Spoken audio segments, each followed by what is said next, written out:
Sunil Mandela मार्ग और आगे स्वागत टूरिस्ट रिजॉर्ट पहुंचा। 14 नंबर कॉटेज का दरवाजा ठेलकर वो भीतर दाखिल हुआ तो अभिनंदन शुक्ला उसे पूरी तरह से तैयार उसका इंतजार करता मिला। उसने घड़ी पर निगाह डाली। ठीक 8 बज रहे थे। वक्त के बड़े पाबंद हो। आप भी ऐन तैयार मिले। चलें। यहाँ तक कैसे आए? मोटरसाइकिल पर। आगे आपकी कार में चलेंगे क्योंकि पुलिस की आपके कार में भी दिलचस्पी हो सकती है। कैसी दिलचस्पी? उनकी मर्जी। आपकी कार टटोलने की हो सकती है। तलाशी लेने की? हाँ, मैंने ली है कार की तलाशी। आपने? हाँ। आपके लहजे से लगता है कि कुछ मिला। ऐसा कुछ मिला जो वहां नहीं होना चाहिए था। हाँ। क्या? तुम्हें मालूम है कार के सीट कवर्स के पीछे एक जिप लगी या वेलक्रो लगी पॉकेट होती है? हाँ, उसमें कुछ मिला। हाँ, पैसेंजर सीट की एक ऐसी पॉकेट में प्रॉक्सी लिस्ट मिली है। क्या? बहुत नफीस ढंग से टाइप की हुई कई फुलस्केप शीट्स। मुकम्मल प्रॉक्सी लिस्ट।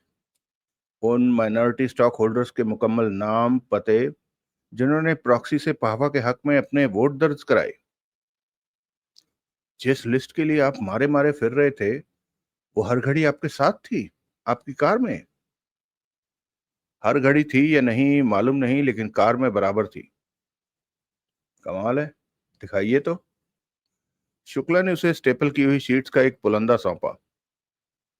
आपको उस सीट कवर की बैक पॉकेट में झांकना कैसे सूझा? भाई, जब कार को टटोलना सूझा तो वहां झांकना भी तो सूझना ही था। कार को टटोलना क्यों कर सूझा? पुलिस की हाजिरी के खौफ से सूझा। मेरे बारे में जान चुकने के बाद पुलिस की मंशा मेरी कार को टटोलने की हो सकती थी। इसलिए मेरे मन में आया कि पहले मैं ही टटोलूं ताकि तस्दीक हो जाए कि वहां ऐसा कुछ नहीं था जो कि मेरे खिलाफ जा सकता हो। बड़ी बारीक बात सूझी। क्यों आप समझते थे कि कार में ऐसा कुछ हो सकता था? अब छोड़ो वो किस्सा। वो तनिक झुंझुलाया। समझो कि इल्हाम हुआ। ये लिस्ट आपने वहां तो न रखी? पागल हुए हो? तो किसने रखी? किसी ने तो रखी। रखी तो कब रखी? कैसे पहुंची ये आपकी कार में? क्या पता। ज्यादा चांसेस इस बात के जान पड़ते हैं कि किसी ने ये काम तब किया जबकि आपकी कार होटल की पार्किंग में खड़ी थी, या जब वो सारी रात यहां बाहर साइबान के नीचे खड़ी थी। हाँ। आप कार को लॉक करके नहीं रखते? रखता हूं। तो फिर? तो यही कि किसी ने खोल ली। आजकल क्या मुश्किल काम है? या आप ही लॉक करना भूल गए? हो सकता है। लिस्ट आपने चेक की? हाँ, बहुत बारीकी से। ये 13 शीट हैं जिन पर सिंगल स्केप में दर्ज एक एक एंट्री मैंने दो दो बार पढ़ी। क्या जाना? लिस्ट को ज्यादा ही परफेक्ट जान पड़ती है। क्या मतलब? इनमें जो नाम दर्ज हैं उनमें से कईयों को मैं जानता हूं। वो ऐसे लोग हैं जो मेरे से नाखुश हैं और समझते हैं कि कंपनी ठीक हाथों में नहीं है। ये लोग आम हिंट उछालते रहते हैं कि अगली बार वो मुझे एमडी की कुर्सी से हटाने की पूरी कोशिश करेंगे। लिहाजा मीडिया के जरिए प्रॉक्सी कैंपेन न भी चलाई जाती तो वो मेरे खिलाफ वोट देते। ऐसे लोगों के नाम इस खुफिया प्रॉक्सी लिस्ट में होने का क्या मतलब? जो लोग पहले से ही मेरे खिलाफ हैं, उनकी मुखालफत में यूं हाजिरी दर्ज करने का क्या मतलब? हम्म। तारीख है इस पर? हाँ, परसों की। फिर तो ये अप टू डेट लिस्ट हुई। हाँ। अमूमन कागज पर से फिंगरप्रिंट नहीं उठाए जा सकते, लेकिन अब एक नई टेक्नोलॉजी आई है जिससे ये काम मुमकिन है।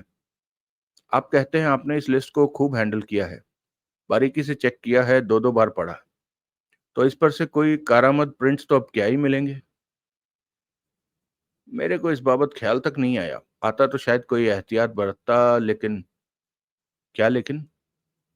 लिफाफे को मैंने कोई खास हैंडल नहीं किया था। वो कहाँ है?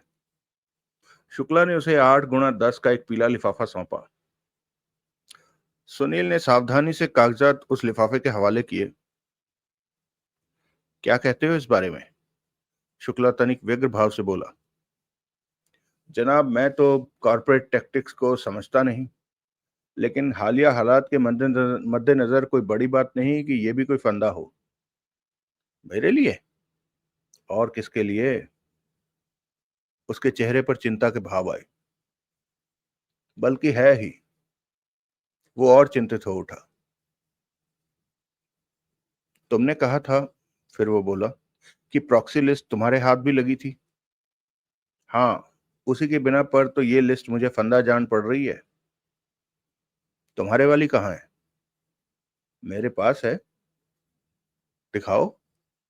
सुनील ने अपने शोल्डर बैग में से एक लिफाफा बरामद किया और उसमें से कार्बन शीट्स बाहर निकाली। फिर उसने कार्बन शीट्स की बाबत शुक्ला को समझाया। दोनों लिस्टों में ये मेजर फर्क है, वो बोला, कि ये कार्बन शीट्स 31 हैं और इन पर जो टाइपिंग रिकॉर्डेड है वो डबल स्पेस डबल कॉलम में है। यानी कि ये नहीं हो सकता कि आप वाली, आपकी कार से बरामद लिस्ट में ये कार्बन इस्तेमाल किए गए हों। ये जुदा लिस्ट है? जाहिर है। दिखाओ। सुनील ने कार्बन शीट्स उसे सौंपी। उसने उनका निरीक्षण शुरू किया। ज्यों ज्यों वो आगे बढ़ता गया, उसके चेहरे पर चिंता के भाव गहन होते गए। ये लिस्ट कहाँ से मिली? आखिरकार वो बोला। मिली कहीं से। सुनील लापरवाही से बोला। फिर भी बिस्कुट वही ताजा होते हैं जो ऐन भट्टी में से निकले हों। मैं समझा नहीं। कोशिश कीजिए, समझ जाएंगे। अब बोलिए, क्या कहते हैं आप इसके बारे में? अगर ये जेन्युइन लिस्ट है तो समझ लो मेरी वाट लग चुकी है। ऐसा? हाँ। फिर तो दुआ कीजिए कि ये जेन्युइन ना हो। मेरे दुआ करने से क्या होगा? कोई अपनी तकदीर खुद तो नहीं लिख सकता। लिखने वाले लिखते हैं, लेकिन मोटे तौर पर आपकी बात सही है। तुम इस लिस्ट का क्या करोगे? सोचूंगा मैं अभी इस बाबत। मैं कार से हासिल हुई लिस्ट का क्या करूंगा? उसे तो आप अपनी ओरिजिनल अनवार्निश्ड स्टोरी के साथ पुलिस को सौंपेंगे। और दूसरी लिस्ट की बाबत अभी तुम सोचोगे? वो मैं आपको सौंप दूंगा क्योंकि वो आपके लिए ही है। लेकिन अगर आपने उसका जिक्र पुलिस के सामने किया तो आपका मुकाम जेल होगा और आगे फांसी का फंदा होगा। हे भगवान, कैसी खतरनाक बातें करते हो। कैसी सच्ची बातें करता हूँ। अगर कहानियों से बहलने की आपकी उम्र है तो वो मैं आपको बेशुमार सुना सकता हूँ। वो खामोश रहा। कोई नाश्ता वाश्ता कर लिया आपने? हाँ। सॉरी, पूछना नहीं सूझा। तुम्हारे लिए इंतजाम करूं? नहीं, मैं नाश्ता करके आया हूं। मैंने भी बहुत सुबह ही कर लिया था। मैं सुबह बहुत जल्द उठ गया था क्योंकि रात को नींद तो ठीक से आई नहीं थी। ऐसा क्यों? अजनबी जगह पर मेरे साथ ऐसा ही होता है। एडजस्ट करने में टाइम लगता है। पुलिस ने आपको हिरासत में ले लिया और आपको रात हवालात में काटनी पड़ी, फिर तो आपको बहुत दिक्कत होगी। ऐसा हो सकता है? वो घबरा कर बोला। होने को तो कुछ भी हो सकता है। वैसे मैंने इंतजाम किया है कि ऐसा ना हो। क्या इंतजाम किया है? एक तो आपके लिए एक वकील किया है जो 9 बजे हमें पुलिस हेडक्वार्टर्स के सामने मिलेगा। नाम अंशुमन कुंडू है। बड़ी फर्म का वकील है, बड़ी फीस लेगा, जो कि आप भरेंगे। I don't mind. माइंड करेंगे तो भी आप ही भरेंगे। मैं एडवांस में भरने के लिए तैयार हूं। उसकी जरूरत नहीं। He will raise bill in due course. अभी आगे सुनिए, अभी मेरी बात खत्म नहीं हुई है। सॉरी। हेडक्वार्टर में जिस पुलिस इंस्पेक्टर के पास हम पेश होने को जा रहे हैं उसका नाम प्रभुदयाल है। वो मेरा पुराना परिचित है। फिर तो कूद कर किसी नतीजे पर ना पहुंचिए। पुराने परिचित की वजह से वो आपका या मेरा कोई लिहाज नहीं करने वाला। ओह, उसके साथ मेरा ऐसा लव हेट रिलेशनशिप स्थापित है जिसे कि एक्सप्लेन करना मुश्किल है, लेकिन लव हेट में से लव की बारी कभी कभार ही आती है। हेट की बारी आई ही रहती है। फिर तो मुश्किल होगी। मेरे को भी यही अंदेशा है कि कुम्हार का गुस्सा कहीं गधे पर ना उतरे। मेरे से भाव खाकर एक्स्ट्रा जोशो खरोश के साथ वो कहीं आपके गले न पड़ जाए। आपके गले पड़ने की उसके पास कोई जायज वजह हुई तो उसको कोई रोक नहीं सकेगा। नाजायज वजह से वो आपके गले न पड़े, इसका इंतजाम मैंने किया है। क्या? उसके स्वर में आशा का पुट आ गया। उसका बॉस राम सिंह मेरा दोस्त है। वो बहुत कर्तव्य परायण उच्चाधिकारी है। वैसे इंस्पेक्टर प्रभुदयाल भी ऐसा ही है। इसलिए मेरे को या मेरी खातिर आपको फेवर करने के लिए वो आउट ऑफ वे नहीं जा सकता। लेकिन प्रभुदयाल के किसी एक्स्ट्रा जोशो खरोश को शंट करने में वो बराबर मददगार साबित होगा। इतनी मेहरबानी भी कुछ कम नहीं। जी हाँ। पोस्ट क्या है उसकी?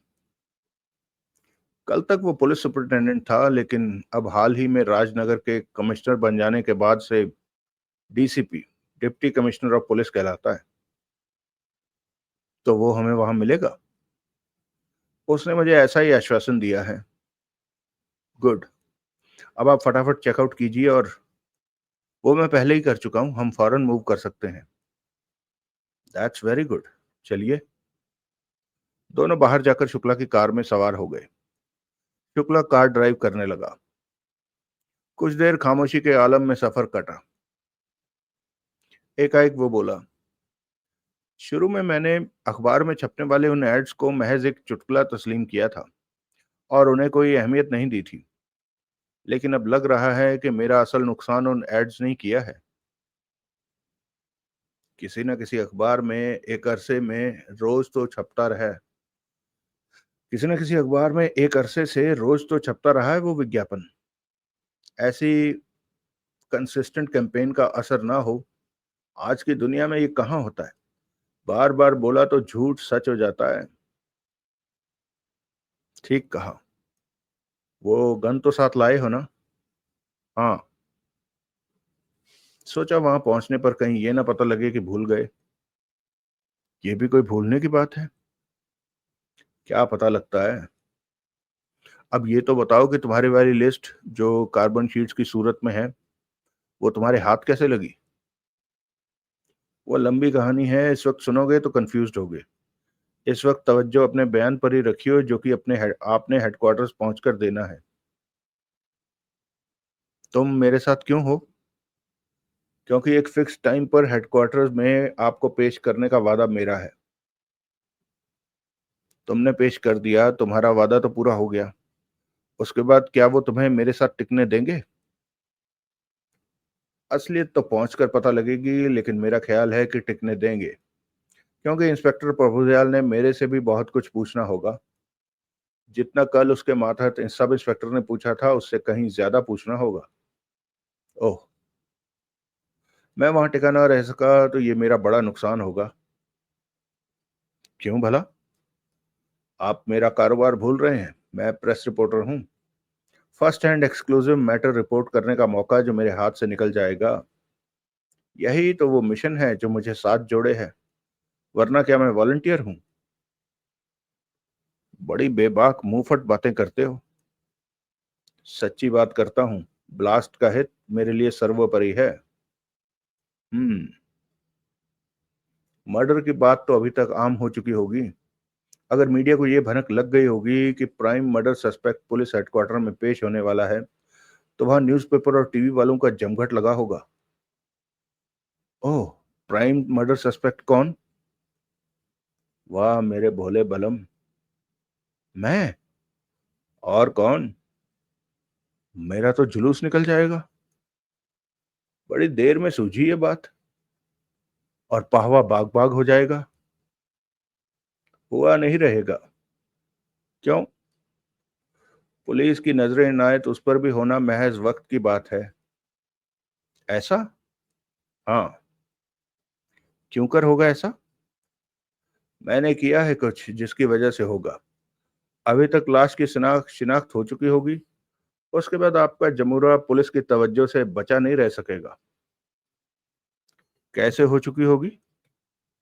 देखिएगा, तुम्हारे ही किसी करतब से, यही समझ लीजिए। फिर तो तुम्हें तो हो भी चुकी होगी। कितने समझदार हैं आप। कौन है वो? उसका नाम आयशा परमार है, जो कि पहले आपके चार्टर्ड अकाउंटेंट्स की फर्म में मुलाजिम थी। आयशा, आयशा, आप जानते हैं उसे? खूब अच्छी तरह से। अभी 1 महीना पहले ही तो उसने नौकरी छोड़ी है। उसका कत्ल हुआ है? हाँ। पक्की बात? हाँ। तौबा, बेचारी। आपकी उससे मुलाकात अक्सर होती थी? मुलाकात तो अक्सर नहीं होती थी, लेकिन बात अक्सर होती थी। दरअसल मुझे अपने चार्टर्ड अकाउंटेंट से कभी कोई कोई काम होता था, तो उनके ऑफिस में वही मुझे रिसीव करती थी। मैं कभी वहां फोन करता था तो भी पहले मेरी उसी से बात होती थी। कब से नहीं देखा आपने उसे? काफी अरसा हो गया। मेरे ख्याल से नौकरी छोड़ने के बाद से ही नहीं देखा। उससे कभी फैंसी ताल्लुकात की नौबत आई? फैंसी ताल्लुकात? क्या मतलब? डेट? डेट पर गए कभी आप उसके साथ? क्या बात करते हो? जवाब दीजिए। अरे भाई, वो शादीशुदा है, मिसेज आयशा परमार। तो क्या हुआ? शादीशुदा औरतों के साथ डेट पर जाने से आपको परहेज है? क्या नहीं होना चाहिए? मुझे उस फौजदारी से परहेज है जो ऐसी डेटिंग का नतीजा होती है। दो टूक जवाब दीजिए, उसके साथ कभी डेट पर नहीं गए? नहीं गया। कभी कोशिश भी नहीं की? जिस बात के मैं खिलाफ हूं, उसकी कोशिश भी मैं भला क्यों करूंगा? आदमी का बच्चा बहुत बातों के खिलाफ होता है, फिर भी करता है। मैं वैसा आदमी का बच्चा नहीं हूं। आप गैर शादीशुदा हैं, एलिजिबल बैचलर हैं। एन इसी वजह से मैं ऐसा आदमी का बच्चा नहीं हूं। जब आजाद घूमती बकरियां आम मिलती हों, तो कोई किसी खूंटे से बंधी बकरी खोलता है? Very well said sir. This is a good answer, but not a straight answer. Answer yes और नो। नो। What no? मैंने कभी उसके साथ डेट फिक्स करने की कोशिश नहीं की। चुस्की तो ली होगी। वो कैसे ली जाती है? आपको नहीं मालूम? नहीं, नहीं मालूम। चुहलबाजी तो करते होगे। जो खूबसूरत नौजवान लड़कियां मेल अटेंशन पसंद करती हैं, वो उनकी चुहलबाजी भी पसंद करती हैं, भले ही वो बेईमानी हो। ऐसी लड़की तो थी वो, इसलिए उसके साथ चुहलबाजी चलती थी। चलती थी ना? कभी कभार, छोटी मोटी। अब गन की बात कीजिए। क्या बात करूं? अभी तक आपकी शिनाख्त में तो वो आ चुकी होगी। खामखा। वो गन आपकी अप्रूवल के तहत, आपके सिग्नेचर्स के तहत सिग्मा कॉर्प की खरीदी है। फिर भी कहते हैं खामखा। उसके मुंह से हैरानी भरी सिसकारी निकली। वो भचक्का सा सुनील को देखने लगा। सामने देखिए जनाब, सुनील तीखे स्वर में बोला। एक्सीडेंट हो जाएगा। बड़े यत्न से उसने निगाह सड़क की ओर मोड़ी। ये तुम क्या कह रहे हो? वही जो आप सुन रहे हैं। ऐसा कैसे हो सकता है? ऐसा ही है। ये स्थापित तथ्य है। क्या स्थापित तथ्य है? वो गन सिग्मा कॉर्प की खरीद है, आपकी अप्रूवल के तहत। मुझे ऐसी किसी परचेज की कोई खबर नहीं। मैंने पहले कभी उस गन की सूरत नहीं देखी। दूसरी बात मुमकिन है, पहली मुमकिन नहीं। वो गन आपके कैशियर के लिए खरीदी गई थी, इसलिए हो सकता है कि आपने उसकी सूरत ना देखी हो। लेकिन परचेज की खबर ना हो, ये नहीं हो सकता, क्योंकि परचेज ऑर्डर पर आपके साइन है। अलबत्ता ये हो सकता है कि भूल गए हों क्योंकि बात 2 साल पुरानी है। हो सकता है, बल्कि है। हाँ, अब वो बात मुझे याद आ रही है। तुमने कैशियर का जिक्र किया और बात को 2 साल पुरानी बताया तो उस बाबत बजी मेरे जहन में घंटी। लेकिन तुम्हें ये बात कैसे मालूम हुई? हर गन पर उसका अपना सीरियल नंबर होता है, जिससे उसकी सेल और रजिस्ट्रेशन को ट्रेस किया जा सकता है। आपके दोस्त ने किया ये काम? कर भी लिया? आजकल ऐसा रिकॉर्ड कंप्यूटराइज्ड हो गया है। फिर भी इतनी जल्दी, रात के वक्त? आपके दोस्त की माया है। वो कैशियर अब कहाँ है? उसकी तो मौत हो चुकी है। कब? 6 महीने हो गए। तब पाहवा सिग्मा कॉर्प की एम्प्लॉयमेंट में था। हाँ। कैशियर की मौत के बाद गन कहाँ गई? मुझे नहीं मालूम। ऐसी छोटी छोटी बातों का ट्रैक रखना कंपनी के एमडी का काम नहीं होता। मैनेजर का तो होता होगा। उसी का होता है। मैनेजर किसके अंडर काम करता है? जनरल मैनेजर के, जो कि तब पाहवा था। हाँ।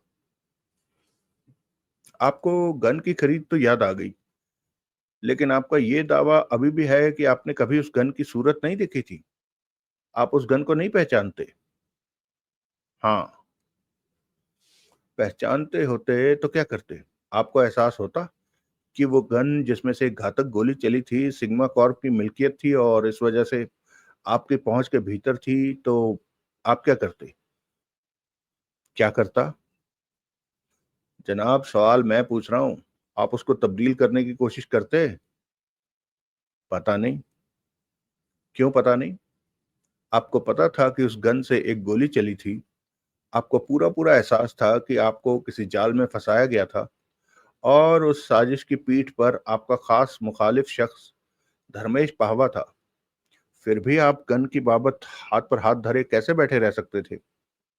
आपकी समझ में इतनी सी बात आए बिना कैसे रह सकती थी कि आप उस गन को, जो कि मर्डर वेपन थी, आला कत्ल थी, किसी निर्दोष गन से बदल देते? तो ये बात साबित करने का कोई जरिया बाकी ना बचता कि होटल के स्वीट नंबर 808 में उस मड पैक वाली लड़की से आपने जो गन छीनी थी वो आला कत्ल थी। इसलिए मैंने गन बदल दी। हाँ। अब ये ना कहिएगा कि इतनी मामूली मैनिपुलेशन आपके जहन में आई ही नहीं। नहीं कहूंगा, क्योंकि ऐसा कहना झूठ होगा। यानी कि आई, बराबर आई। That's better. लेकिन मैंने उस पर अमल न किया। सच कह रहे हैं? हाँ। गन बदल देने का ख्याल आया लेकिन उस पर अमल ना किया। हाँ, यही मैं कह रहा हूं। क्यों? क्योंकि मुझे तुम्हारे पर एतबार था। मुझे अपने दोस्त रमाकांत पर एतबार था, क्योंकि मैं भी सच का उतना ही तरफदार हूं जितना कि तुम जान पड़ते हो। बंदा नवाज, ये कोई लिफाफेबाजी तो नहीं है? नहीं। समझते हैं ना कि आपकी ऐसी कोई हरकत छुपी नहीं रह सकती और उजागर होने पर वो आपका केस को बिगाड़ देगी। उसने उत्तर दिया। आपके साथ बीती हर बात से फ्रेम अप की बू आती है। आपकी कहानी, सच्ची कहानी, सुनने में जितनी भी अजीब लगे, अगर जैसे हमें हुआ वैसे पुलिस को भी फ्रेम अप का एहसास होता है, तो इसी में आपकी जीत है। हम ये पहले ही स्थापित कर चुके हैं कि गन आप पर थोपी गई। अब प्रॉक्सी लिस्ट भी आप पर थोपी गई। आपकी कहानी से मोटे तौर पर जो नतीजा पुलिस निकालेगी, आपकी फ्रेम अप की कहानी पर यकीन ना आने पर जो नतीजा पुलिस निकालेगी वो यही होगा कि आपने वो लिस्ट हथियाने के लिए होटल में आयशा परमार को शूट कर दिया। कोड में खाज की तरह ये बात भी उजागर होगी कि रिसेप्शन पर मैसेज की बाबत दरियाफ्त करते वक्त आपने फर्जी नाम बताया।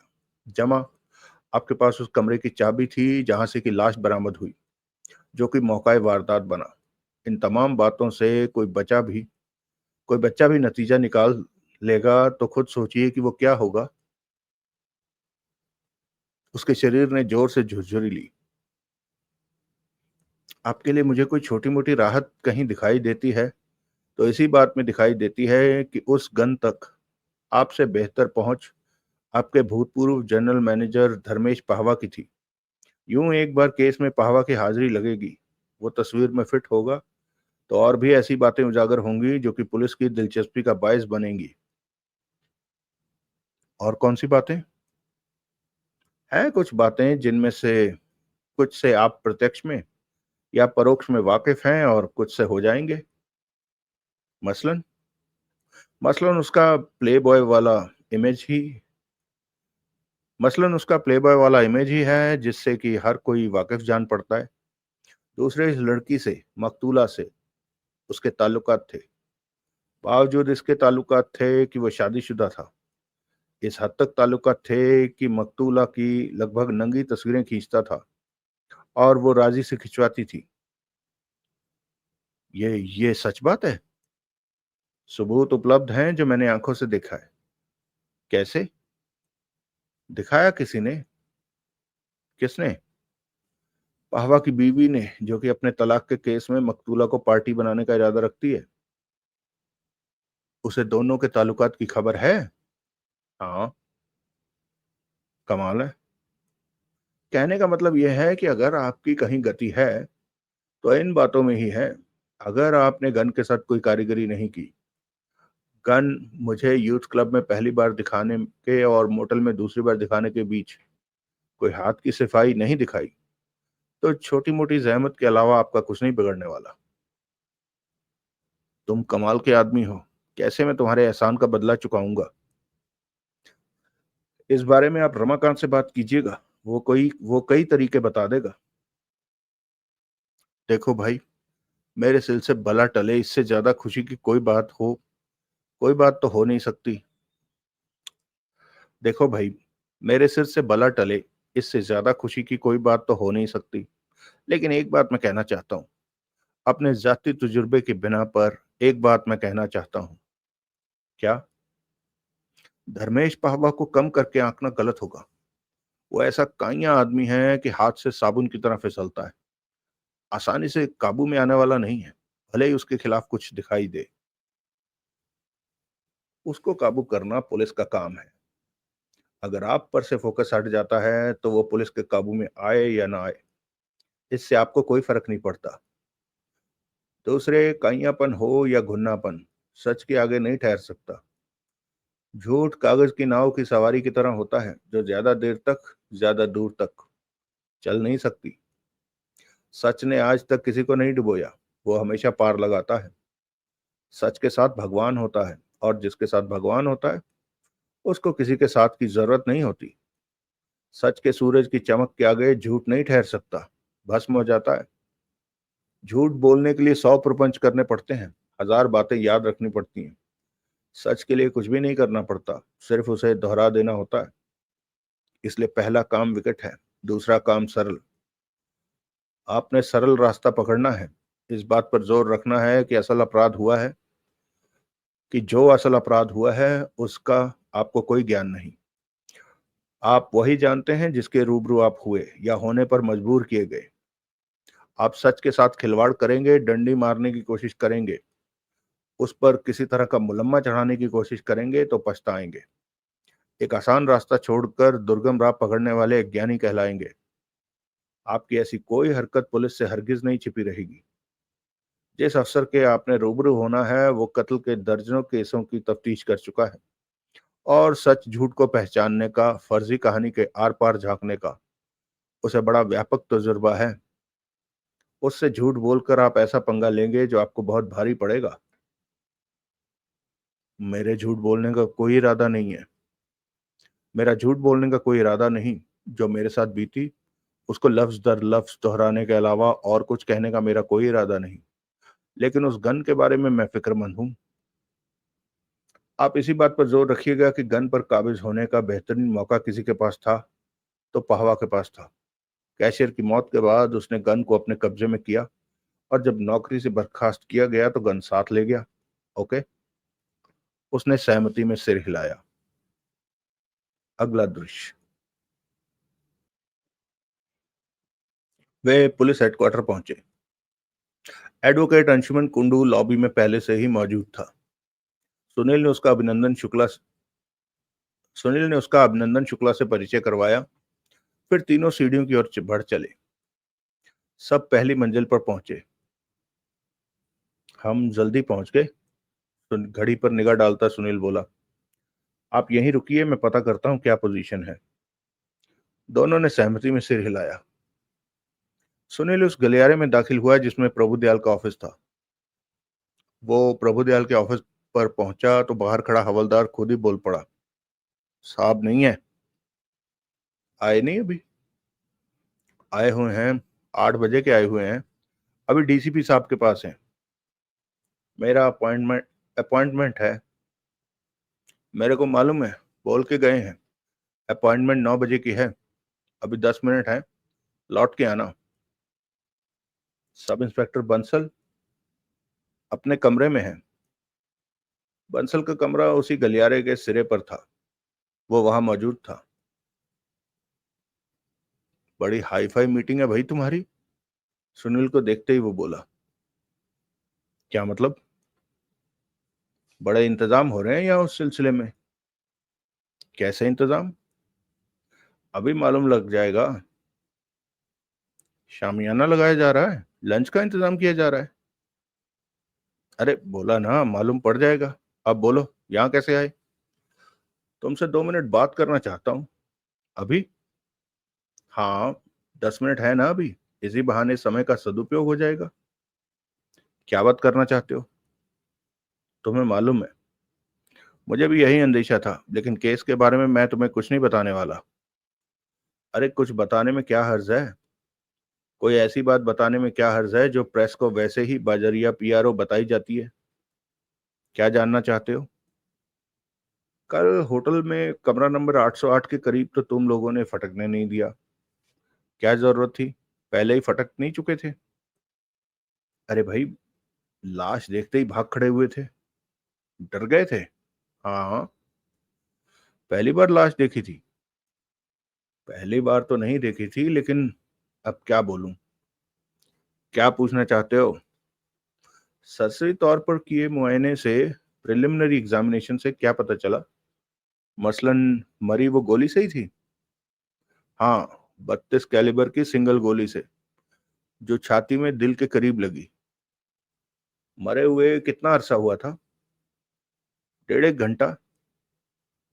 मुझे जो एक झलक लाश की मिली थी उसमें मैंने देखा कि उसका एक हाथ तो बेड से नीचे कंधे से झूल रहा था और दूसरा हवा में उठा हुआ था।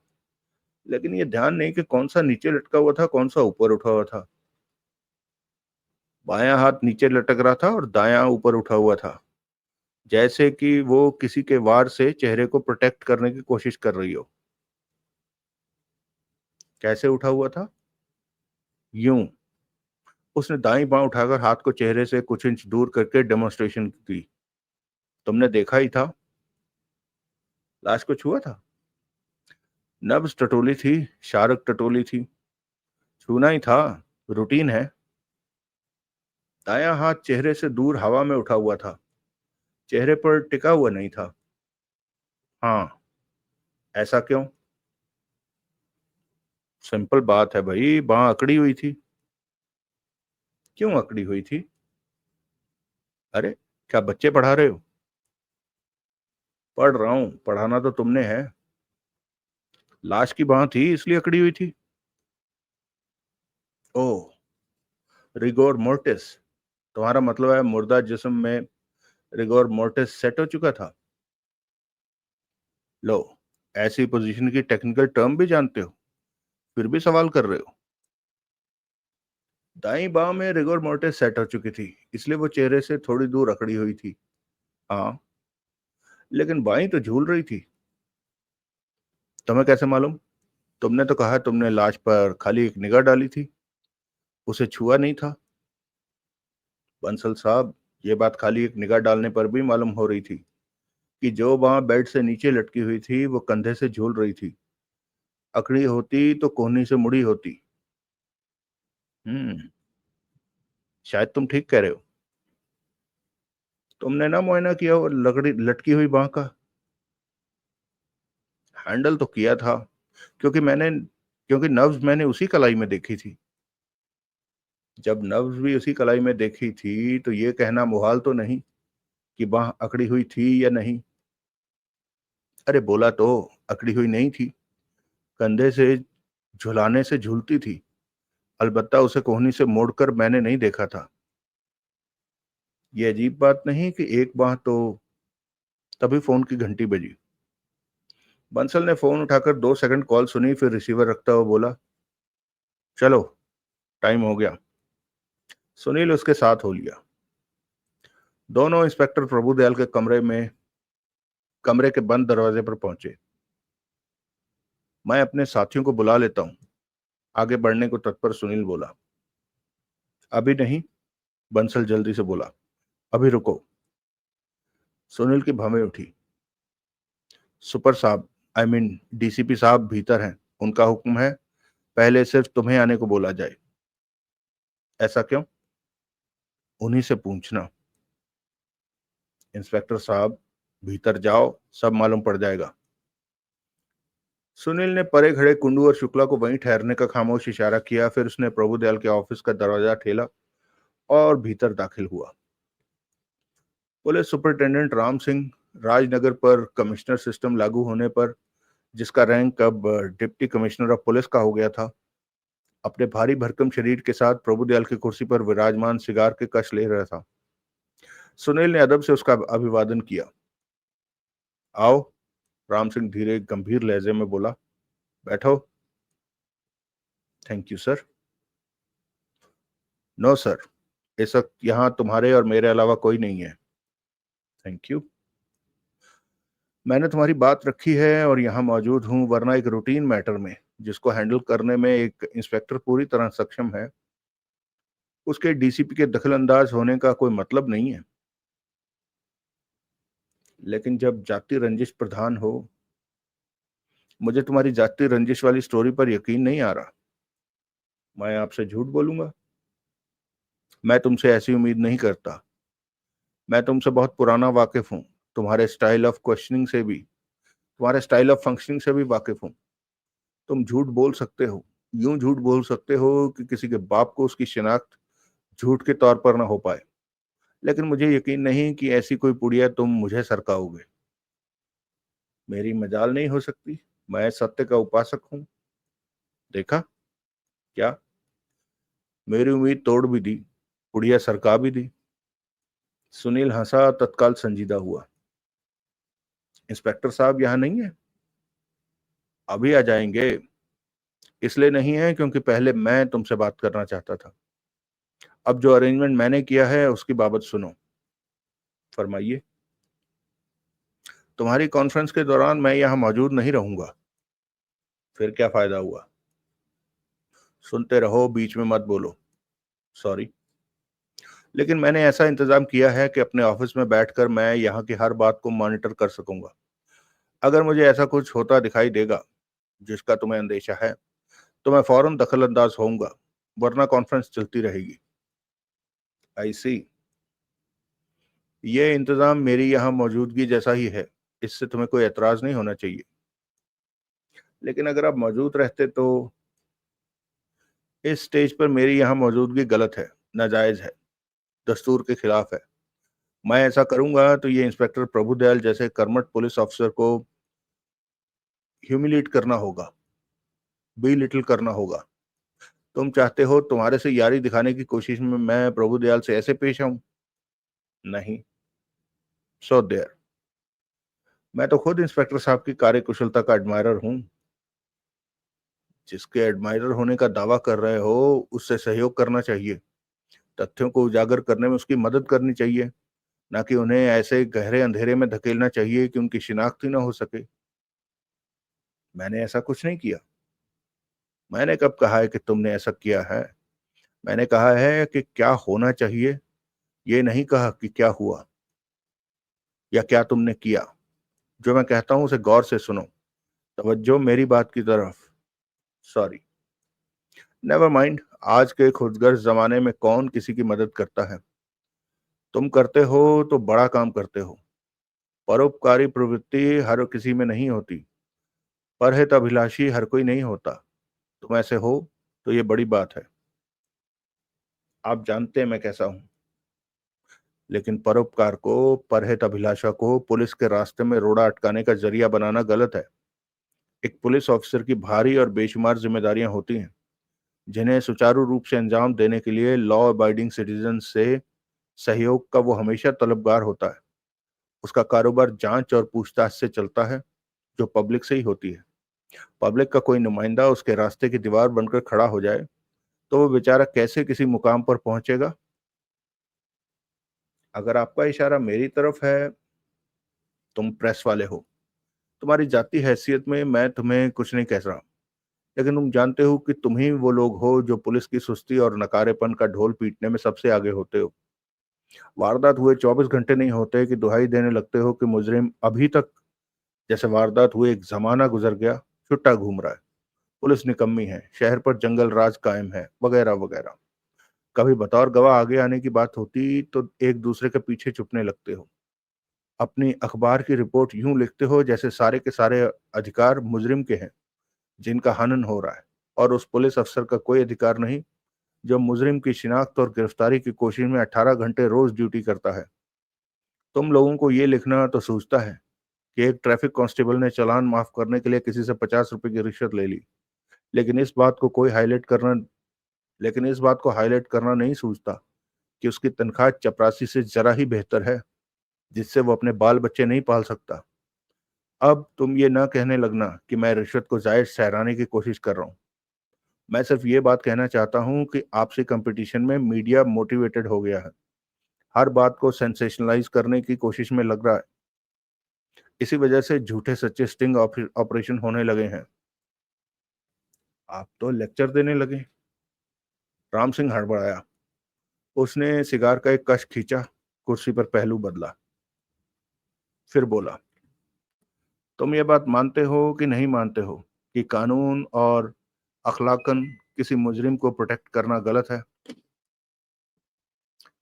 कि कानूनन और अखलाकन किसी मुजरिम को प्रोटेक्ट करना गलत है? मैं जानता हूं आप कहाँ मार कर रहे हैं, लेकिन किसी को मुजरिम करार देना पुलिस का नहीं, कानून का काम होता है। इसलिए जब तक उसे सजा नहीं हो जाती वो मुजरिम नहीं, मुलजिम कहलाता है। A man has to be proven guilty beyond all reasonable doubts. लेकिन पुलिस के निजाम में वो गिरफ्तार होते ही गुनहगार है। एक बार वो काबू में आ गया तो पुलिस का कहर उसे उसी रंग में रंग कर दिखाएगा जो कि जांच अधिकारी को जचता है। ये कैसी विडंबना है, कैसा विरोधाभास है कि कानून की निगाह में हर आदमी बेगुनाह है जब तक कि वो गुनहगार साबित न हो जाए, लेकिन पुलिस की निगाह में हर आदमी जो पकड़ाई में आ गया वो गुनहगार है जब तक वो बेगुनाह साबित न हो जाए। यही वजह है कि पुलिस अपनी अंधी ताकत के सदके गिरफ्त में आए गधे से इकबालिया बयान हासिल कर लेती है कि वो घोड़ा है। यही वजह है कि लोग बाग पुलिस की मदद के लिए आगे आने से कतराते हैं। बेशुमार मर्तबा ऐसा हुआ है और होता रहेगा कि कोई नेक शहरी बतौर गवाह पुलिस की मदद के लिए आगे आया और पुलिसिया कहर की गाज उसी पर गिरी, क्योंकि वो गवाह, उसकी गवाही उस शख्स को, उस डॉन को रास ना आई जिसका मुहाफिज खुद आपका जांच अधिकारी अधिकारी बना होता है, जो डॉन का जो डॉन का मैला चाटता है और उसकी ड्यूटी का कुत्ता बन के रहने में फख्र महसूस करता है। ये होम करते हाथ जलाने वाली बात है। ऐसी आपदा से अगर कोई नेक शहरी बच के रहना चाहता है तो गलती उसकी नहीं, आपकी पुलिस की है, जो गुंडे बदमाशों के हाथों बिकी हुई है। ये एक ऐसा अंधेरा है कि जो लोग अपना फर्ज नहीं समझते, अपना फर्ज नहीं निभाते, वो अपने ही कहर से सहमी हुई, सकुचाई हुई, खौफ खाई हुई पब्लिक की सोच में खोट निकालते हैं, गिला करते हैं, नाखुश होकर दिखाते हैं कि पब्लिक अपना फर्ज नहीं समझती।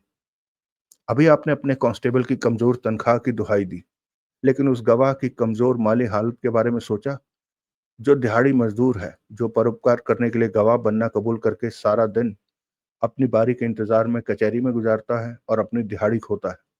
शाम को बिना उसकी गवाही के कचहरी उठ जाती है और उसको हुक्म दिया जाता है कि फिर आना। कांस्टेबल की कमजोर तनख्वाह आपको याद आती है। अपने उस एसएचओ की बेहताशा लूट आपको, आपकी कॉन्शियस को नहीं झंझोड़ती, जिसकी शहर में 10-12 बसें चलती हैं, पॉश इलाके में 7-8 फ्लैट हैं, 3-4 कोठियां हैं, बैंक में नोटों के ठुसे हुए लॉकर हैं। अब तुम लेक्चर देने लगे।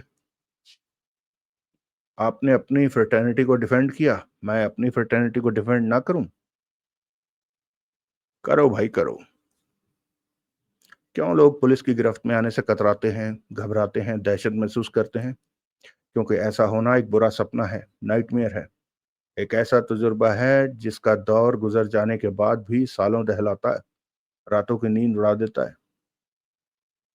ऐसा हर किसी के साथ नहीं होता। किसी के साथ भी क्यों होता है? क्यों लोग पुलिस कस्टडी में मरते हैं? क्यों हवालातों की कोठरी में पंखे से टंगे पाए जाते हैं? क्यों? क्यों? जो मुजरिम है, फिर वही बात, पुलिस को किसी को मुजरिम तस्लीम करने का अख्तियार क्यों कर है? किसी को सजा देने का अख्तियार क्यों कर है? क्यों पुलिस सजा देती है? क्यों लोगों के हाथ पांव तोड़ती है? क्यों किसी को लॉकअप में हफ्तों बंद रखती है, जबकि कानून में मुलजिम को 24 घंटे के भीतर अदालत में पेश किए जाने का प्रावधान है? क्यों रिश्वत की धूनी दिए बिना उसकी आंख नहीं खुलती? क्यों आप अपने मातहतों को ये सबक नहीं देते कि जब वो एक उंगली किसी की तरफ उठाते हैं तो 3 उनकी अपनी तरफ उठती हैं? क्यों? तुम्हारी ये बातें मौजूदा केस पर लागू नहीं होती। क्यों लागू नहीं होती? बराबर होती हैं। पुलिस के स्टाइल ऑफ फंक्शनिंग का मजा मिस्टर अभिनंदन शुक्ला को भी चखना पड़ सकता है। ये उन शख्स का नाम है जिसके आज की तारीख में तुम हिमायती बने हुए हो, यही समझ लीजिए। क्यों? क्यों का क्या मतलब? I am built that way. वो शख्स अब कहाँ है? मेरे साथ है। वादे के मुताबिक मैं उसे यहाँ तक लेकर आया हूँ। 9 बजे का वादा था, पूरा किया। 1 मिनट की भी कोताही नहीं। बुलाओ। सुनील उठकर दरवाजे तक गया और शुक्ला और कुंडू को भीतर बुलाकर लाया। सुनील ने परिचय करवाया। राम सिंह ने उठकर दोनों से हाथ मिलाया। उसके कुंडू से हाथ मिलाने से लगा कि दोनों पहले से वाकिफ थे। मिस्टर शुक्ला, राम सिंह बोला, सुनील के साथ यहाँ ठहरोगे? तुम मेरे साथ मेरे ऑफिस में चल रहे हो? जी, कुंडू सकपकाया। Please come. कुंडू ने सुनील की ओर देखा। मैं नहीं समझता, राम सिंह बोला, कि मिस्टर शुक्ला को अभी किसी लीगल हेल्प की जरूरत है। फिर भी जरूरत होगी तो एडवोकेट साहब पलक झपकते ही यहाँ पहुंच जाएंगे। मेरा ऑफिस 5वीं मंजिल पर है, जहां मॉनिटरिंग में ये मेरे साथ होंगे, और जहां से यहाँ पहुंचने में इन्हें मुश्किल से 3 मिनट लगेंगे। आओ एडवोकेट साहब, मैं तुम्हें उम्दा कॉफी पिलाता हूँ। हिचकिचाता हुआ कुंडू राम सिंह के साथ हो लिया। दोनों वहां से विदा हो गए। ये, पीछे शुक्ला व्यग्र भाव से बोला, ये क्या? जो हुआ मेरी सोच के मुताबिक ना हुआ, सुनील चिंतित भाव से बोला। बहरहाल तेल देखिए, तेल की धार देखिए। अच्छा। हाँ। डीसीपी साहब, जैसा कि मैंने बताया था, मेरे पुराने वाकिफ हैं। मुझे पूरी उम्मीद थी कि कॉन्फ्रेंस के दौरान मौजूद रहेंगे, लेकिन उन्होंने यारी से ज्यादा महकमे की एकजुटता को तरजीह दी। ओह। वैसे निराश होने वाली बात अभी भी कोई नहीं है, क्योंकि उनका वादा है कि अगर उन्हें पूछताछ आउट ऑफ हैंड जाती दिखाई दी तो वो फौरन दखल अंदाज होंगे। ऐसा कैसे करेंगे? सुनील ने बताया। तभी इंस्पेक्टर प्रभुदयाल ने अपने ऑफिस में कदम रखा। उसके साथ सब इंस्पेक्टर बंसल और सादे कपड़ों में एक शख्स था जिसे सुनील पहचानता था। वो पुलिस का बैलिस्टिक एक्सपर्ट अग्निहोत्री था। उनके पीछे पीछे एक हवलदार था जो कॉफी के उफनते भाप छोड़ते कपों की ट्रे थामे था। उसने कॉफी सर्व की और अपने पीछे दरवाजा बंद करता वहां से बाहर चला गया। कॉफी? प्रभुदयाल भावहीन स्वर में बोला। कर्टसी डीसीपी साहब। थैंक यू, सुनील बोला। मैं सिगरेट पी सकता हूँ? पिए बिना मरे जा रहे हो तो पी सकते हो। ऐसी कोई बात नहीं है। प्रभुदयाल खामोश रहा। सुनील ने एक फरमाइशी आह भरी और कॉफी चुस्की। बंसल को, प्रभुदयाल उसे घूरता हुआ बोला, तुम्हें कोई मोहलत देने का कोई अख्तियार नहीं था। मुझे मालूम नहीं था, जरूर इसे भी मालूम नहीं था, लेकिन अपने इख्तियार से बाहर जाकर इसे या आपको कोई नुकसान हो गया हो तो बोलो। क्यों ना हो गया? टाइम वेस्ट हुआ। ये रात को ही यहाँ होते, कहाँ से ढूंढते? तुम ही से कुबुलवाते कि ये कहाँ थे। सपने देखने से? सुनील ने नकली जम्हाई ली। कौन किसी को रोक सकता है? डीसीपी साहब को अप्रोच करना जरूरी था? जरूरी तो नहीं था, लेकिन मैं ये नहीं कहूंगा कि ऐसा करके मैंने कोई गलती नहीं की। शुक्र है एहसास है तुम्हें अपनी गलती का। मुझे ब्लास्ट के मालिक और एडिटर इन चीफ मलिक साहब को अप्रोच करना चाहिए था। फिर क्या होता? फिर यह मीटिंग कमिश्नर साहब के ऑफिस में हो रही होती, जहां हुजूर बगल में पी कैप दबाए अटेंशन की मुद्रा में एक बाजू खड़े होते, जैसे ये उम्र दराज बैलिस्टिक एक्सपर्ट साहब खड़े हैं, जिन्हें कॉफी से नवाजना तो दूर आपने बैठने तक को नहीं बोला। प्रभुदयाल हड़बड़ाया। उसने अग्निहोत्री की तरफ देखा। अरे, खड़े क्यों हो? बैठो। वयोवृद्ध अग्निहोत्री झिझकता हुआ मेज से परे एक कुर्सी सरकाकर बैठ गया। प्रभुदयाल ने उसके नहीं नहीं करते अपना काफी सारा कप उसे सौंप दिया। अपना कॉफी का कप उसे सौंप दिया, सॉरी। अब ठीक है? उसने सुनील से पूछा। सुनील होंठ भींचकर तनिक मुस्कुराया। मेरी गुनाह बख्शी हो गई? सुनील ने जवाब ना दिया। प्रभुदयाल ने शुक्ला की तरफ निगाह दौड़ाई। मिस्टर अभिनंदन शुक्ला, सुनील बोला, managing director Sigma real estate development corporation, also known as Sigma Corp. Sunil को कैसे जानते हैं? प्रभुदयाल ने पूछा। ये एक म्यूचुअल फ्रेंड के फ्रेंड हैं, शुक्ला बोला। म्यूचुअल फ्रेंड कौन? रमाकांत। Youth club? वही। मुलाकात कैसे हुई? कहाँ हुई? कब हुई? रमाकांत ने करवाई। यूथ क्लब में हुई। परसों शाम हुई। लिहाजा हालिया, बहुत ही हालिया मुलाकात है। सिर्फ 2 दिन की। हाँ। फिर ये हाल है? क्या हाल है? सुनील तमक कर बोला। क्या हुआ है हाल को? प्रभुदयाल ने उसकी तरफ तवज्जो न दी। वो शुक्ला से ही मुखातिब रहा। फिर वो बोला, वो मुलाकात कब हुई जिसकी वजह से इस घड़ी आप यहां मौजूद हैं? कल शाम। कहाँ? किस वक्त? यूथ क्लब में ही, 7 बजे के करीब। क्या चाहते थे? होटल स्टारलाइट में मेरे साथ जो गैर मामूली वाकया गुजरा था, उसकी बाबत दोस्ताना मशवरा चाहता था। 24 घंटे के दोस्त से? सालों पुराने दोस्त से भी, जो कि वहां मौजूद था। रमाकांत? वही। जो वाकया आपके साथ गुजरा था, उसकी बाबत सुनील की या उस एडवोकेट की जिसे आप साथ लाए हैं, आपको क्या हिदायत है? कि आप ऐसी चुप्पी साध लें कि यहां पुलिस हेडक्वार्टर में किसी के हिलाए ना हिलें? नहीं। तो मुझे दोस्ताना मशवरा है कि मैं सब कुछ सच सच बयान करूं, कुछ ना छुपाऊं। प्रभुदयाल के चेहरे पर हैरानी के भाव आए। आप ऐसा करेंगे? उसने पूछा। क्यों नहीं करूंगा? दोस्ताना मशवरा और किस लिए हासिल किया जाता है? आप सब कुछ सच सच बयान करेंगे या वो पट्टी दोहराएंगे जो आपको पढ़ाई गई है?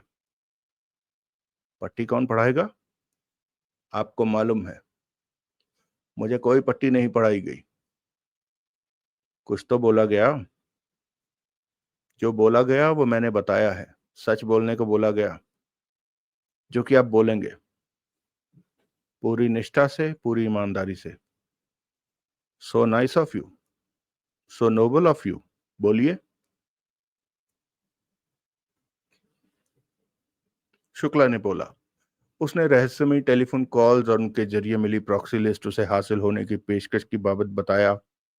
प्रॉक्सी लिस्ट की अहमियत समझाई और उस संदर्भ में कंपनी के भूतपूर्व जनरल मैनेजर धर्मेश पाहवा का जिक्र आया। फिर लंबी हिचकिचाहट के बाद अपनी अनामिका नामक रहस्यमयी रमणी से मुलाकात की हामी भरने का जिक्र किया और आखिरी टेलीफोन कॉल के दौरान रिकॉर्ड किए वार्तालाप का टेप भी पेश किया। प्रभुदयाल ने उस टेप को सुने जाने का इंतजाम किया और उसे 2 बार सुना। फिर बोला, फिर? शुक्ला ने बताना शुरू किया कि टेलीफोन पर हासिल निर्देश के मुताबिक वो होटल स्टारलाइट पहुंचा था। तो वहां उसके साथ क्या बीती थी? ये एक बात बताना भूल गए, सुनील बोला, जो कि मैं समझता हूं कि अहमियत से खाली नहीं। शुक्ला की भवें उठी। इनको बोला गया था कि शिल्पा बार के बाहर के टेलीफोन बूथ पर इनके लिए कॉल एन 6 बजे आएगी, लेकिन असल में वो कॉल 3-4 मिनट पहले ही आ गई थी। तो क्या आफत आ गई? प्रभुदयाल बोला, वो कॉल किसी और ने की थी। ये भी तो यही कह रहे हैं। ये कह रहे हैं कि कॉल किसी और ने अनामिका की तरफ से अनामिका के कहने पर की थी, क्योंकि अनामिका अपनी निगरानी करते लोगों से पीछा छुड़ाने में बिजी थी। मैं ये कह रहा हूं कि उस कॉल को अंजाम देने वाले का अनामिका से हो सकता है कि कोई लेना देना ना हो। उसने अनामिका का नाम अपनी कॉल की विश्वसनीयता बनाने के लिए इस्तेमाल किया हो और उसका असल मकसद इनको गुमराह करके किसी और ही रास्ते पर लगाने का हो, जिस पर कि ये लग गए। प्रभुदयाल सक पकाया। आप बताइए। सुनील शुक्ला की ओर घूमा। जो कॉल निर्धारित वक्त से पहले आपने सुनी थी, वो उसी औरत की थी जो अपना नाम अनामिका बताती थी, जिसकी आवाज आपके इस टेप में दर्ज है, जिसे आपने पहले भी कई बार सुना है और अब 2 बार इंस्पेक्टर साहब के सामने सुना। पहले मैंने इस बाबत पहले मैंने इस बात की तरफ तवज्जो नहीं दी थी, शुक्ला बोला, लेकिन अब मुझे लगता है कि नहीं थी। नहीं थी तो आप इस बात की अहमियत समझते हैं? मुझे गुमराह किया गया, इरादतन गुमराह किया गया। होटल स्टारलाइट मुझे अनामिका ने न भेजा, किसी और ने भेजा, जिसे कि एक्चुअल कॉल के शेड्यूल की खबर थी और जिसने जानबूझकर उससे पहले फोन करके मुझे गलत जगह भेज दिया। एग्जैक्टली और इसलिए जब असल वक्त पर असल कॉल आई तो उसे रिसीव करने के लिए आप टेलीफोन बूथ में मौजूद नहीं थे। ऐसा ही हुआ जान पड़ता है। कोई ऐसा क्यों करेगा? प्रभुदयाल बोला, ये तो करने वाला ही जाने, लेकिन ऐसा हुआ बराबर है। आप, प्रभुदयाल शुक्ला से बोला, अपनी बात मुकम्मल कीजिए। शुक्ला ने बताया कि कैसे वो होटल स्टारलाइट पहुंचा, कैसे उसने रिसेप्शन से एक लिफाफा हासिल किया था जिसमें वहां के रूम नंबर 808 की चाबी थी। वो ऊपर गया था, उसने दरवाजे पर दस्तक दी तो जवाब नहीं मिला। वो किम कर्तव्य विमूढ़ वहां खड़ा था कि हासिल चाबी लगाकर भीतर दाखिल हो या लौट जाए, लेकिन प्रॉक्सी लिस्ट हासिल करने की जरूरत और ख्वाहिश ने उसे आगे बढ़ने पर मजबूर किया। चाबी लगाकर उसने दरवाजा खोला और भीतर दाखिल हो गया। उसने मड पैक वाली अधनंगी लड़की का जिक्र किया और बताया कि कैसे लड़की ने उस पर गन तानी, जो कि उसने झपट ली। आगे उसने उस दहशत का जिक्र किया जो उसे तब हुई थी जब उसे एहसास हुआ कि उस गन से ताजी ताजी एक गोली चली थी। तब उसे किसी करीबी से मशवरा करने की जरूरत महसूस हुई, जो कि उसे यूथ क्लब लेकर गई, जहां उसकी रमाकांत और सुनील से मुलाकात हुई थी। क्या राय मिली थी? प्रभुदयाल ने पूछा। मैं बता चुका हूं। रिहाइश कहाँ है आपकी? कहाँ रहते हैं आप? आपके पूछने का अंदाज ही बता रहा है कि आप मालूम कर चुके हैं। जवाब दीजिए। Not sure. वहां की नई बनी सुखसागर नाम की एक मल्टी स्टोरी बिल्डिंग के पेंट हाउस अपार्टमेंट में। सारी रात आप वहां नहीं थे? घर क्यों ना लौटे? कहाँ गए थे? भाग दौड़ से थका हुआ मैं रवाना घर के लिए ही हुआ था, लेकिन रास्ते में थकान ने मेरा यह हाल कर दिया कि मैं कार चलाने में दिक्कत महसूस करने लगा। एक्सीडेंट कर सकता था, इसलिए मैंने मंडेला मार्ग, जो कि नॉर्थ शोर के रास्ते में ही है, वहां के स्वागत टूरिस्ट रिजॉर्ट में पनाह पाई। पिछली रात आपने वहां गुजारी थी? स्वागत टूरिस्ट रिजॉर्ट में? हाँ, वहां के कॉटेज नंबर 14 में। ऐसा कभी पहले भी किया? कैसा? घर लौटने के लिए रवाना हुए रास्ते में ही पड़ाव डाल दिया? हाँ, कई बार। साबित कर सकते हैं? कैसे? कागज कलम लीजिए, उस पर ऐसे पड़ाव ऐसी तारीखें दर्ज कीजिए। उसने पहलू बदला, एक गुप्त निगाह सुनील पर डाली। कोई दिक्कत है? प्रभुदयाल की भवें उठी। ऐसा कुछ याद करना मेरे लिए मुमकिन नहीं। तो कैसे मुमकिन है? वो खामोश हो गया। प्रभुदयाल अपलक उसे देखता रहा। कुछ क्षण यूं ही गुजरे। लिस्ट की बाबत बताइए। फिर सुनील धीरे से बोला। कैसी लिस्ट? प्रॉक्सी बोला। प्रभुदयाल बोला। Proxy list. शुक्ला तनिक हड़बड़ाया से बोला। उसकी क्या बात है? वहां रिजॉर्ट में किसी ने मेरी कार में वो प्रॉक्सी लिस्ट प्लांट कर दी, जिसकी खातिर मैं कल शाम मारा मारा फिरता रहा था। यह है वो लिस्ट। उसने स्टेपल किया हुआ वो कागज का पुलंदा प्रभुदयाल के सामने रखा। आपको कहां से मिली? पैसेंजर सीट के सीट कवर की बैक पॉकेट में से। एंडोर्स कीजिए। हर पेज पर अपने साइन कीजिए। कर दिए हैं। गुड। कार कहाँ है? नीचे पार्किंग में खड़ी है। चाबी? ये लीजिए। नंबर बोलिए। RJ436453। टोयोटा है, सफेद रंग की। प्रभुदयाल ने बंसल को इशारा किया। बंसल ने चाबी उठा ली और उसे बाहर किसी को सौंप कर वापस लौटा। तो प्रभुदयाल शुक्ला से कह रहा था, यह है आपकी मुकम्मल स्टोरी? जी हाँ। इसमें से लाश का जिक्र गायब है। क्योंकि मुझे किसी लाश की खबर नहीं थी। मैंने वहां कोई लाश नहीं देखी थी। जो लाश वहां से बरामद हुई उसकी खबर है? अब खबर है। अगर हम कहें कि उस लाश के ओरिजिनेटर ही आप थे, तो मैं कहूंगा आप मुझ पर बेजा नाजायज शरारत भरा इल्जाम लगा रहे हैं। ये जुबान मेरी पहचानी हुई है। अच्छे उस्ताद की शागिर्दी है आपकी। मशवरा। मशवरा किया। जिसने आपको कहानी में ये अमेंडमेंट सुझाई है, आप उसमें से लाश का जिक्र निकाल दें और मड पैक वाली अतनंगी लड़की का जिक्र जोड़ दें। यह बेबुनियाद बात है।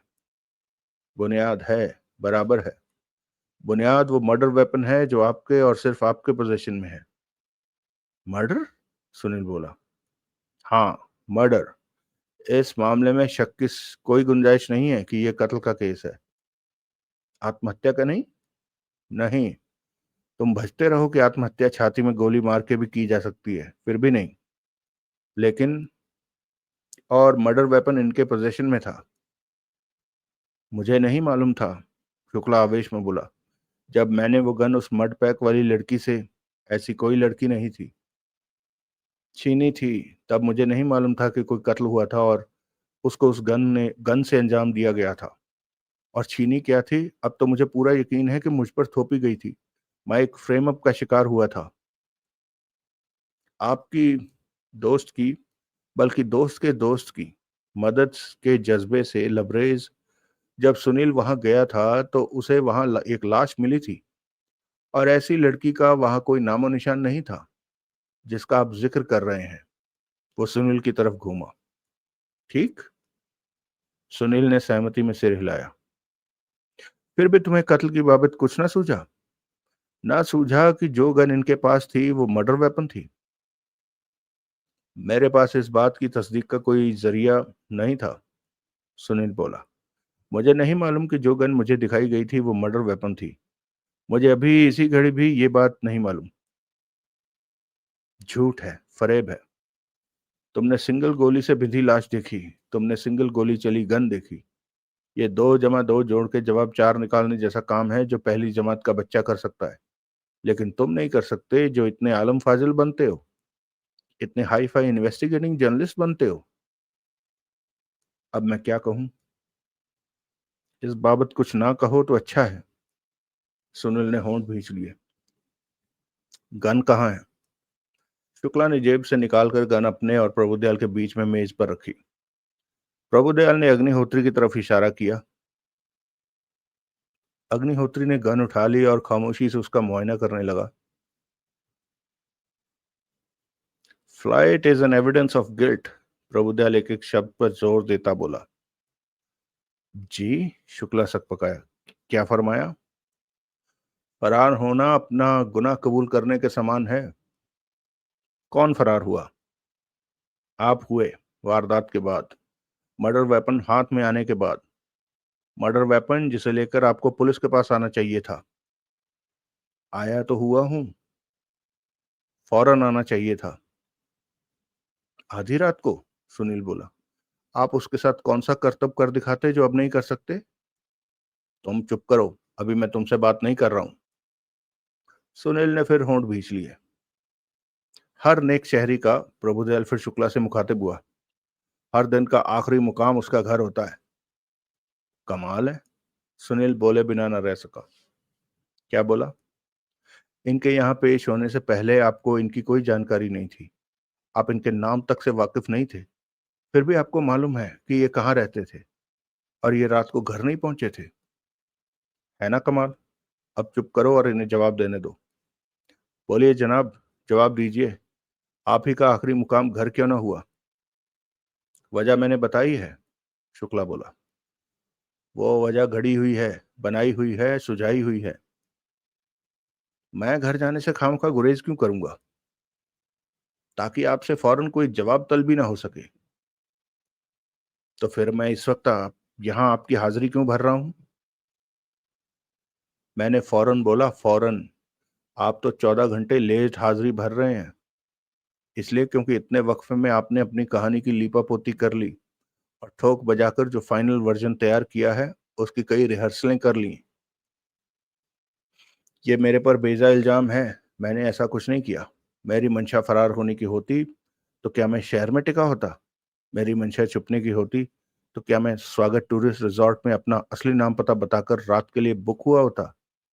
वहां मैं कोई फर्जी नाम पता दर्ज कराता, जो कि मैंने ना किया। आप अभी वहां से इस बात की तस्दीक कर सकते हैं। जब आपको पुलिस का रुख करना चाहिए था तब आप दोस्तों की पनाह में पहुंचे। ठीक जगह पहुंचा। जी। किसी महापुरुष ने कहा है कि धीरज धर्म मित्र और नारी आपातकाल परखिए चारी। प्रभुदयाल सक पकाया। आप तो बड़े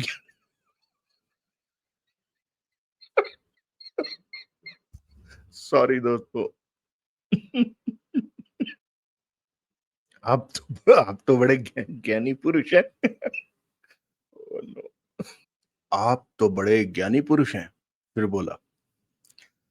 दूसरे पुलिस का रुख तब किया जाता है जब पुलिस को रिपोर्ट करने लायक कोई बात हो। मेरे सामने ऐसी कोई बात नहीं थी। मुझे नहीं मालूम था कि गन मर्डर वेपन था। अभी भी नहीं मालूम है। आप सुनील वाला ही जवाब दोहरा रहे हैं, क्योंकि सच्चा जवाब है। सच्चा जवाब एक ही होता है। झूठ के कई वर्जन होते हैं, सच का एक ही वर्जन होता है। इसलिए जो भी दोहराइएगा उसी को दोहराइएगा। उम्दा ट्रेनिंग पाई है आपने। बहुत उम्दा तरीके से सिखाए पढ़ाए गए हैं। शुक्ला ने असहाय भाव से कंधे हिलाए। ये गन जो इस वक्त हमारे बैलिस्टिक एक्सपर्ट के काबू में है, सबूत है। एक अहम तरीन सबूत है। मर्डर वेपन है। इसके आपके पास होने का कोई मतलब नहीं। ओफो, शुक्ला तिक्त स्वर में बोला। अभी मुझे कितनी बार दोहराना पड़ेगा कि मुझे नहीं मालूम था कि यह मर्डर वेपन है। मैं दिन चढ़ते ही, ऑफिस आवर्स शुरू होते ही इस गन के साथ यहां पहुंच गया हूं। पहले आना चाहिए था, फौरन आना चाहिए था। तौबा। ये तो सुनील धीरे से बोला, तोता रटंत है। प्रभुदयाल के दांत भिज गए। उसका चेहरा सुर्ख होने लगा। फिर इससे पहले कि वो कोई सख्त बात मुंह से निकालता, उसे याद आया कि वहां की हर बात उसके आला अफसर और शुक्ला के वकील द्वारा सुनी जा रही थी। बड़े सब्र से उसने अपने आपे से बाहर होते तेवरों पर कब्जा किया। मैंने, वो कठिन स्वर में बोला, अभी तुम्हें क्या कहा था? मुझे याद है आपने क्या कहा था। मुझे आपके हेडमास्टर के रोल से ऐतराज है। मैं हेडमास्टर हूं?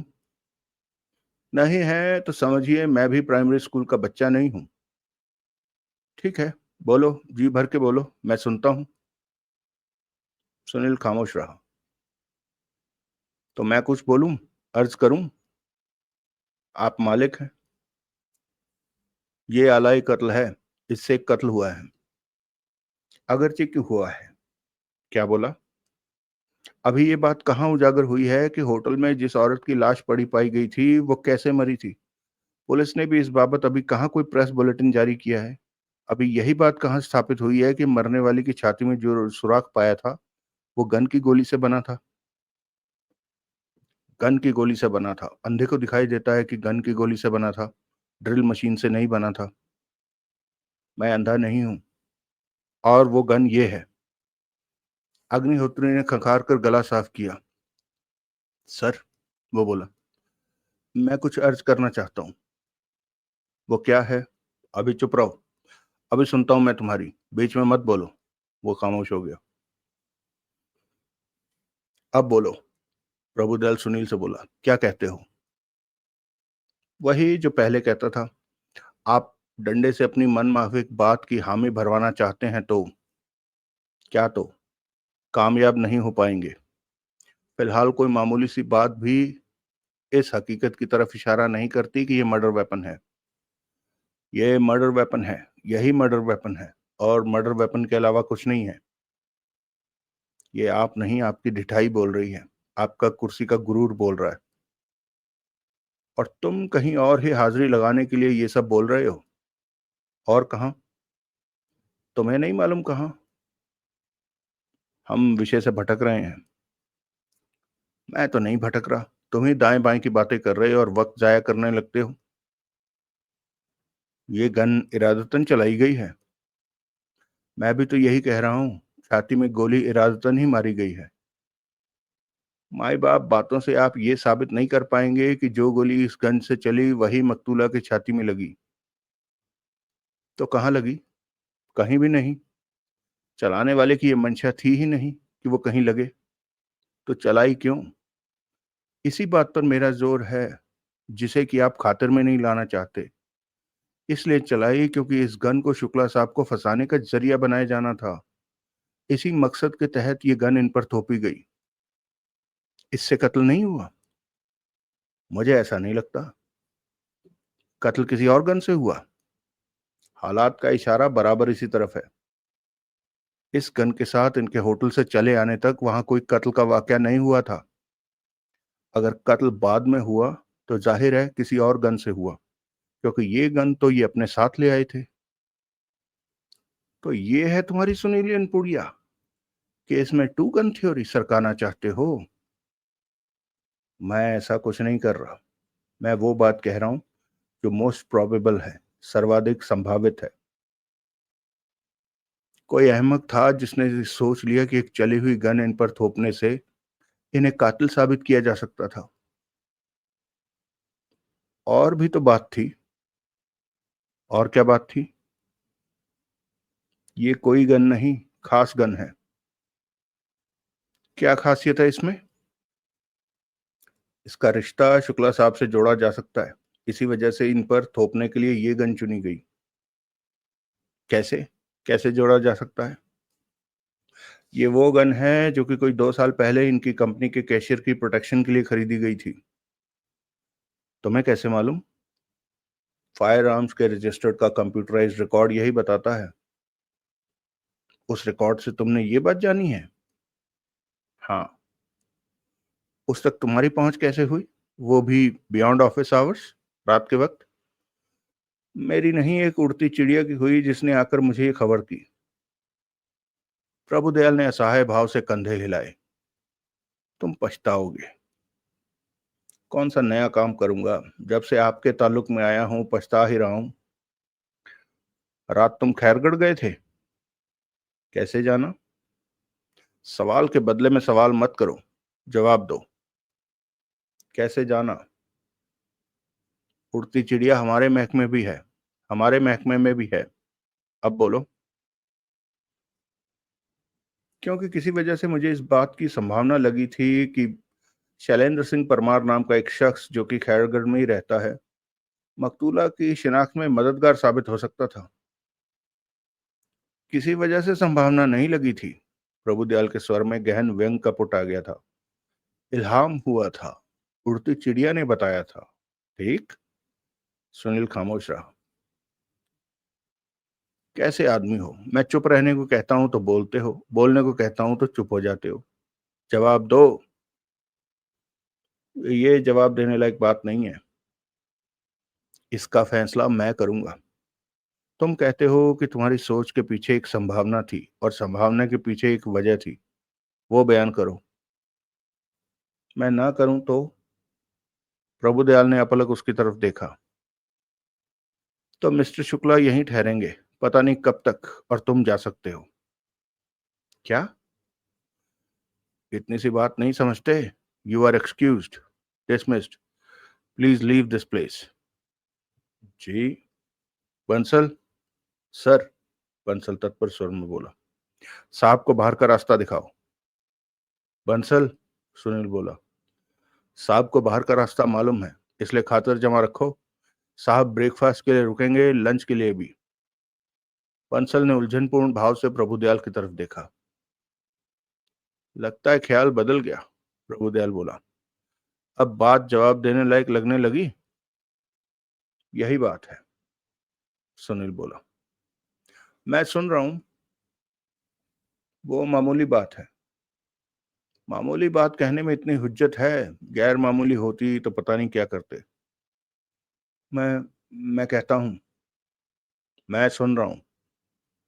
मुझे इस बात पर विश्वास था कि शुक्ला साहब को फंसाया गया, और ऐसा उस प्रॉक्सी वॉर की वजह से ही किया गया था जो कि कंपनी के कंट्रोल हासिल करने के लिए इनके और इनके दुश्मनों के बीच जारी है। इस विश्वास ने पिछली रात मुझे और छानबीन के लिए, पूछताछ के लिए प्रेरित किया। तो मुझे मालूम पड़ा कि इनका खास प्रतिद्वंदी धर्मेश पावरा, जो कि प्रॉक्सी वार की पीठ पर है, उसका ओरिजिनेटर है। आयशा परमार नाम की एक लड़की में कोई खास दिलचस्पी ले रहा है।